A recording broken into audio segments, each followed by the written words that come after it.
Pirms semināra bija liels pārsteigums par nosaukumu, semināru nosaukumu – biznesa hipnoze. It kā katrs vārds atsevišķi par sevi ir skaidrs, kas ir biznes, it kā liekas, ka zinu, kas ir hipnoze, arī bija savs priekšstats. Bet kā šos divus terminus salikt kopā, pilnīgi nekāda priekšstata nebija.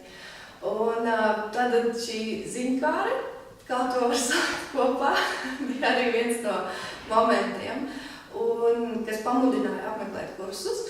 Un arī, protams, kursu apraksts bija likās atbilstoši tam, kas būs vajadzīgs.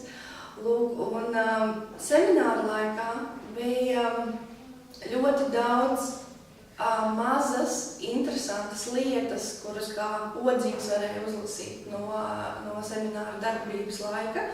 Un seminārā nebija tikai viens vadītājs, visa grupa bija vadītāji. Patika tas, kad vadītājs iesaistīja katru no dalībniekiem seminārā, un kad katrs dalībnieks izteicās, tad šis viņa viedoklis, izteiksmes veids tika analizēts un, varbūt visādas dažādas nianses izceltas, kuras varētu darīt savādāk. Un tas bija ne tikai tāda teorētiska apmācība, bet tā bija arī, praktiski iespēja pašam runāt un izteikties.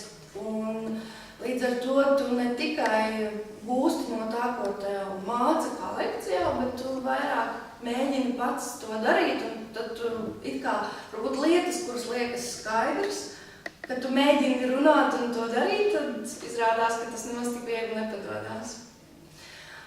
Pēc semināra bija tāda pilnīga nesaprašana, ko tad mēs ar tās 4 dienas darījām. Bet pēc laika tās domas un idejas atgriežās viena pa vienai, un tad tu viņus atkal pamani un atceries, jā, mēs šito runājām, jā, mēs par to runājām, un tas tika teikts, un to var darīt savādāk. Un tu to sāc piemērot, tas nenostrādā vienā dienā, tas ir ilgstošs darbs pašam ar sevi.